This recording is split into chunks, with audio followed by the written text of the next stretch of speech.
Bonjour à tous! Dans la vidéo d'aujourd'hui, je partagerai pourquoi perdre du poids est particulièrement difficile pour les femmes. Cela concerne nos hormones, ou plus précisément lorsque nos hormones sont déséquilibrées et comment cela affecte notre métabolisme. Je vais partager avec vous 5 conseils qui peuvent vous aider à minimiser ces effets et qui peuvent également aider à équilibrer ces hormones afin que vous puissiez perdre du poids plus facilement, sans avoir à recourir à des extrêmes, comme vous affamer, faire beaucoup d'exercices ou éliminer les glucides de votre alimentation, ce qui peut avoir l'effet inverse de ce que vous voulez. Cela peut même ralentir votre métabolisme. Si vous êtes intéressé par ces genres d'informations, alors je vous invite à me laisser un pouce en l'air car cela me motive énormément et commençons tout de suite. Bonjour à vous, soyez les bienvenus. Comment allez-vous? J'espère que vous allez bien. Je suis Renata Barcelos, fondatrice de maigredefinitivement.fr et enthousiaste et étudieuse de la science nutritionnelle depuis 2015. Je suis ici toutes les semaines, sans faute, pour partager avec vous les vérités sur la perte de poids, la santé et un style de vie sain. Et tout ce qui est partagé ici est à 100% basé sur la science, pour vous aider à atteindre votre objectif de perte de poids et de bonne forme physique. Alors, qu'est-ce qui peut rendre la perte de poids particulièrement difficile pour nous, les femmes, et que pouvons-nous faire à ce sujet?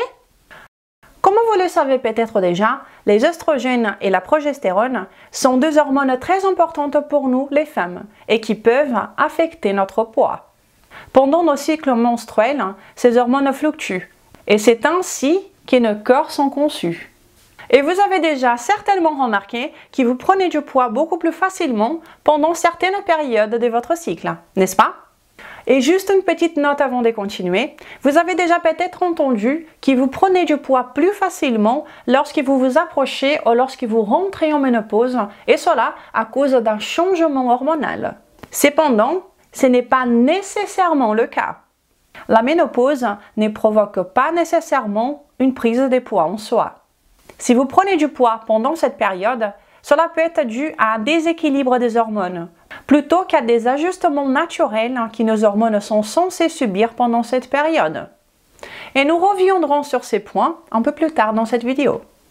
Peu importe si vous êtes dans la vingtaine, la trentaine, la quarantaine, la cinquantaine, la soixantaine même, si vous constatez que vous prenez du poids très facilement ou qu'il vous est particulièrement difficile de perdre du poids, vous pourrez souffrir de quelque chose appelé dominance d'œstrogène. La dominance d'œstrogène est un déséquilibre entre les taux d'œstrogène et de progestérone. Plus précisément, si vous avez une dominance en œstrogène, cela signifie que vous avez trop d'œstrogène par rapport à la progestérone. Cela ne signifie pas nécessairement que vous avez beaucoup d'œstrogène, bien que cela puisse être le cas également. Cela pourrait être le cas que vous avez simplement trop peu de progestérone. Et jetez un œil à cette illustration ici. Je sais qu'il y a beaucoup de termes ici que vous pourriez ne pas connaître, mais remarquez qu'elle montre que pour une femme obèse, il y a un déséquilibre, un excès d'œstrogène, et pour équilibrer les choses, ils ajoutent de la progestérone pour contrôler l'excès d'œstrogène. Vous voyez, ces deux hormones travaillent de manière synergique dans notre corps. Toutes les deux sont très importantes. Cependant, si vous n'avez pas assez de progestérone pour équilibrer l'œstrogène, vous pourriez avoir des problèmes et finir par prendre du gras en excès.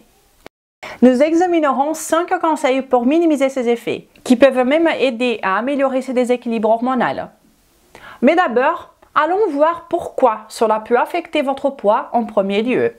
L'une des raisons pour lesquelles cela peut affecter négativement votre poids est due à la manière que ces oestrogènes peuvent augmenter le cortisol. Le cortisol est une autre hormone dans votre corps qui est généralement sécrétée pendant des périodes de stress, non seulement lorsque vous vous ressentez stressé, mais lorsque votre corps traverse quelque chose de stressant. Par exemple, quand vous avez un excès d'œstrogène. Et bien que le cortisol soit une hormone très utile, nous ne voulons pas qu'elle soit élevée dans votre corps pendant très longtemps, car il peut à la fois augmenter la faim et ralentir votre métabolisme, comme nous montrent ces deux études. Et c'est évidemment deux choses que nous voulons éviter à tout prix si vous voulez perdre du poids, n'est-ce pas? Car cela, tout logiquement, rendrait la perte de poids beaucoup plus difficile. Comme mentionné, La progestérone peut en quelque sorte aider à équilibrer l'estrogène. Donc, il n'est pas seulement important d'avoir peu d'estrogène. Nous voulons également nous assurer que nous n'avons pas trop peu de progestérone. Et il existe certaines preuves suggérant qu'avoir trop peu de progestérone peut affecter négativement notre fonction thyroïdienne, qui est une partie très importante de notre métabolisme. Donc, nous voyons également que non seulement ces deux hormones sont essentielles pour notre santé reproductive, comme elles peuvent également avoir un impact dans votre poids et également dans votre métabolisme. Si elles sont déséquilibrées, cela ne fera que rendre la perte de poids beaucoup plus difficile. Cependant, même si vous n'avez pas un déséquilibre entre oestrogène et progestérone, les 5 conseils que je vais partager ici maintenant peuvent vous être très bénéfiques, non seulement en ce qui concerne ces hormones, mais en ce qui concerne votre perte de poids et votre santé en général. Numéro 1. Vous allez vouloir prendre soin de votre intestin. En fait, il est dit que l'un des principaux régulateurs de l'estrogène circulant se trouve dans le microbiome intestinal. Donc, l'une des principales choses qui contrôle la quantité d'oestrogène que vous avez circulant dans votre corps est votre intestin, ou plutôt tous ces minuscules micro-organismes que vous avez vivant à l'intérieur de votre intestin.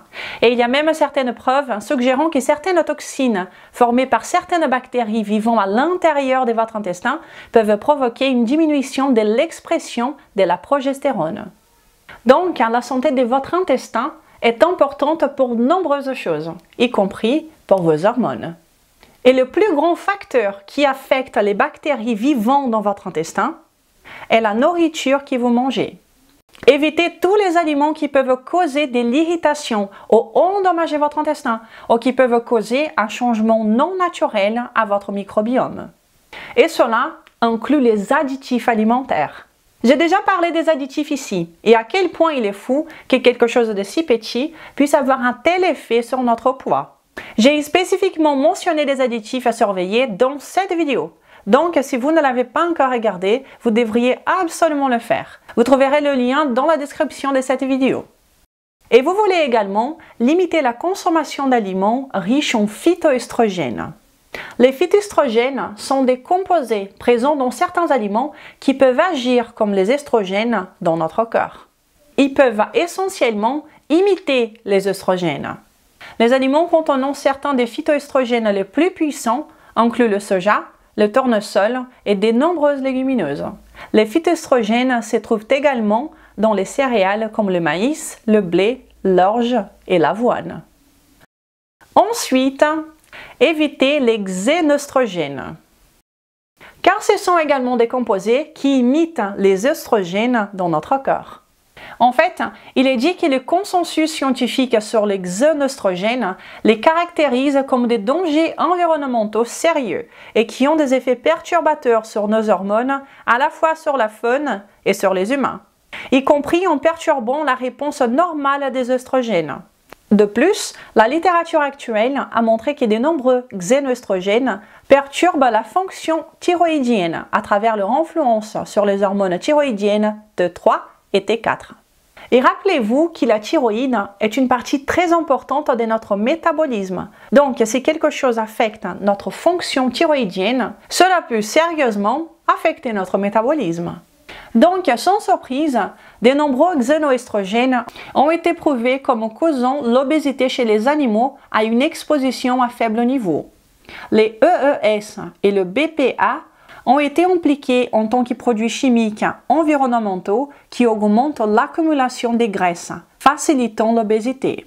Et cela ressemble à quelque chose que vous voulez sans doute éviter, n'est-ce pas? La partie la plus difficile ici est que ces composés sont déjà présents dans tant d'endroits différents autour de nous que vous êtes déjà probablement exposé à beaucoup d'entre eux au quotidien, y compris dans les cosmétiques, les produits pharmaceutiques et les plastiques.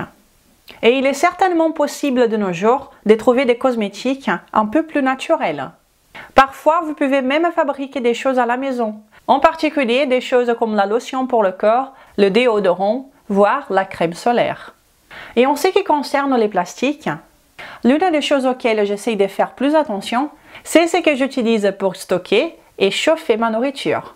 Je stocke donc les aliments, dans des contenants en verre. Il est pratiquement impossible d'éviter complètement ces composés dans le monde moderne. Alors, faites ce que vous pouvez. Même si vous faites des tout petits changements ici et là, cela peut vraiment s'accumuler et faire vraiment une grande différence dans votre vie. Mais avant de continuer, si vous êtes en train d'apprécier cette vidéo, alors je vous invite à vous abonner sur cette chaîne maintenant si ce n'est pas encore le cas et à bien cliquer sur la petite cloche pour que vous soyez prévenus à chaque fois qu'une nouvelle vidéo est disponible ici. Je suis ici toutes les semaines pour vous aider du mieux que je peux avec mes vidéos. Je vous invite également à télécharger le guide gratuit du débutant pour maigrir définitivement et à me suivre sur Instagram. Et vous pouvez aussi me laisser un pouce en l'air. La prochaine chose que vous allez vouloir faire, c'est de faire de la réduction du stress une priorité. Rappelez-vous que c'est important de ne pas avoir trop peu de progestérone. Eh bien, la progestérone est en fait un précurseur dans la biosynthèse du cortisol, ce qui signifie essentiellement que le corps utilisera la progestérone pour fabriquer du cortisol. Certaines personnes affirment alors que si votre corps doit créer des niveaux élevés de cortisol, qui est l'hormone du stress, sur le long terme, il épuisera essentiellement votre corps en progestérone. Cependant, même si cela a beaucoup de sens, je n'ai pas forcément trouvé une étude qui puisse le prouver. Je ne doute pas que ça soit vrai. Par contre, nous n'avons pas de preuves sur ce sujet. Quoi qu'il en soit, nous savons que les oestrogènes peuvent augmenter le cortisol et nous savons que le cortisol peut avoir un effet négatif sur notre corps. Ce qui augmente également le cortisol, c'est le stress, à la fois mental ou bien physique également. Donc, s'il y a une chance que nous ayons une dominance en estrogène, il est encore plus important que nous maintenions nos niveaux de stress au minimum, le stress mental et le stress physique. Et certains facteurs de stress que vous avez le pouvoir de minimiser dans votre vie, en plus du stress mental, incluent les exercices excessifs, la restriction calorique, ne pas manger suffisamment d'aliments nutritifs, boire beaucoup trop d'eau toute la journée, ce qui peut épuiser votre corps en nutriments, les huiles végétales et autres aliments qui augmentent le stress oxydatif dans le corps, les bains d'eau glacée réguliers, etc. Et oui, la restriction calorique et un excès d'exercice physique sont deux composants qui stressent énormément notre corps. Beaucoup de femmes arrêtent même d'avoir leurs règles en faisant ainsi. Ce qui signifie évidemment que leur équilibre hormonal est complètement perturbé. Et même si vous parvenez à devenir mince de cette façon, vous pourriez créer une prison pour vous-même où vous devez maintenir vos calories très basses et faire beaucoup d'exercices pour garder votre poids stable. Et ce n'est certainement pas une bonne situation, n'est-ce pas? Et le cinquième, vous devriez peut-être également repenser à tout médicament que vous prenez actuellement. Certains médicaments peuvent influencer ces rapports œstrogènes et progestérone et que vous pourriez vouloir repenser. Par exemple, les contraceptifs ou certains traitements hormonaux. Et évidemment que vous devez discuter avec votre médecin avant d'apporter n'importe quel changement dans votre prise de médicaments, bien évidemment. C'est juste quelque chose à garder à l'esprit. Je vous en parle parce que cela peut effectivement influencer votre rapport œstrogène et progestérone. Par exemple, beaucoup de femmes qui approchent de la ménopause ou sont en ménopause ou en post-ménopause prennent souvent une sorte de thérapie hormonale. On leur dit souvent que le problème est qu'elles ne produisent plus assez d'œstrogène, que cela fait tout simplement partie du vieillissement et qu'un effet secondaire de ne pas avoir assez d'œstrogène, eh bien, c'est qu'elles peuvent prendre du gras en excès. Cependant, même s'il existe des études suggérant que la ménopause cause la prise de poids, cette étude ici, par exemple, parle de plusieurs études qui montrent que la prise de poids ne semble pas être affectée par les changements hormonaux de la ménopause, ce qui signifie que passer par la ménopause ne semble pas causer des prises de poids en soi. On leur dit qu'elles ne produisent pas assez d'œstrogène et que cela est simplement un signe de vieillissement et qu'un effet secondaire de ne pas produire assez d'œstrogène, eh bien, c'est la prise de poids. Mais si vous regardez les femmes du monde entier, vous constaterez qu'il y a des tonnes de femmes qui ne semblent pas prendre de la graisse en excès simplement parce qu'elles vieillissent ou passent par la ménopause. Notre production d'hormones change à mesure que nous vieillissons. Cependant, cela ne veut pas dire automatiquement que nous allons prendre du gras en excès. Au lieu de cela, si vous finissez par prendre du poids à ces moments de votre vie, il y a certainement une chance que vous ayez développé une dominance en oestrogène. Mais cela pas nécessairement parce que vous avez trop d'estrogène, mais plutôt parce que vous avez peut-être beaucoup trop peu de progestérone par rapport aux estrogènes. Cela signifie que vous devez prêter une attention encore plus importante au traitement hormonal que vous prenez, car certains d'entre eux peuvent contenir uniquement des oestrogènes et pourraient potentiellement aggraver la dominance en oestrogène. Encore une fois, vous devez parler à votre médecin avant d'apporter des modifications à ce que vous prenez. Et c'est particulièrement important quand nous parlons d'hormones, car nous ne pouvons pas faire des changements trop brusques. Et si vous avez 35 ans en plus et que vous trouvez que c'est encore plus difficile de perdre du poids après 35 ans, vous allez être très intéressé par une vidéo que je vais partager ici dans quelques temps. À mesure que nous vieillissons, il peut devenir plus difficile de perdre du poids. Cependant, cela est parfaitement encore possible. Et cela n'a pas besoin d'être aussi difficile que certains nous le font croire. Tout est dans la manière dont vous vous y prenez. Dans cette nouvelle vidéo, je vais vous partager 5 conseils pour perdre du poids de façon beaucoup plus simple après 35 ans. Assurez-vous donc de vous abonner sur cette chaîne pour ne pas louper cette vidéo. J'espère que vous garderez à l'esprit tout ce que nous avons vu ici dans cette vidéo. Car il y a presque toujours quelque chose que nous puissions faire pour améliorer la situation et nous faciliter la tâche. Car seulement optimiser notre alimentation en adoptant une alimentation forte peut nous donner déjà des résultats incroyables en termes de perte de poids, mais également sur notre métabolisme, en accélérant notre métabolisme et en nous donnant des résultats étonnants, comme nous montre le cas de succès de cette semaine. Un coucou des fins des deuxième mois de MD pour vous faire partie de mes résultats. 12 kilos envolés et la pêche. Les habitudes sont ancrées à présent et je n'ai plus envie de sucre et autres cochonneries. Merci Renata pour ces lumières. Un grand bravo à vous pour ces super résultats. Qu'est-ce que je suis contente de vous savoir si bien. Si vous voulez mon aide pour perdre du poids, alors vous pouvez profiter de tous ces contenus gratuits que je partage ici depuis presque 6 ans.